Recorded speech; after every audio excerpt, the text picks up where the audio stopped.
ডাক কর্মচারীদের সংগঠন ভারতীয় postal employees federation north east সার্কেলের চতুর্থ সার্কেল সম্মেলন অনুষ্ঠিত হল রবিবার। আগরতলা টাউন হলে আয়োজিত এই সম্মেলনে উপস্থিত ছিলেন সাংসদ রাজীব ভট্টাচার্য।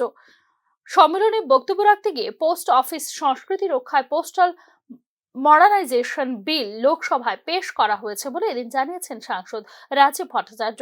তবে বিরোধী দলগুলি এই বিলের বিরুদ্ধে সুর চড়িয়েছে বলেও এদিন মন্তব্য করেন তিনি। 2014 সাল থেকে রাজ্যে আত্মপ্রকাশ করেছিল ভারতীয় পোস্টাল এমপ্লয়িজ ফেডারেশন।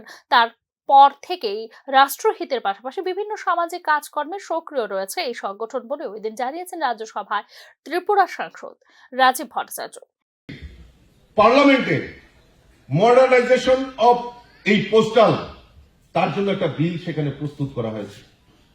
সেখানে বিরোধী দল এই পোস্ট অফিসের কাজকর্ম নিয়ে তার ব্যর্থতা নিয়ে সমালোচনা করছিল, কিন্তু পজিটিভ দৃষ্টিকোণ থেকে আমাদের দেশের যশস্বী প্রধানমন্ত্রী নরেন্দ্র মোদীজি হওয়ার পর এই দেশের এই পোস্ট অফিসের সংস্কৃতিকে রক্ষা করার জন্য, মডার্নাইজেশন করার জন্য বিভিন্ন প্রকল্পের মাধ্যমে আমাদের এই পোস্ট অফিসকে স্বয়ংসম্পূর্ণ করার একটা প্রক্রিয়া শুরু হয়েছে। শুধু আজকে পোস্ট অফিস মাধ্যমে আমরা যেটা বলতাম যে লেনদেন, চিঠির লেনদেন, শুধু তাই নয়, আজকে আর্থিক প্রগতিতে আমরা জানি ভারতবর্ষে আজকে 5ম স্থান আর্থিক প্রগতিতে।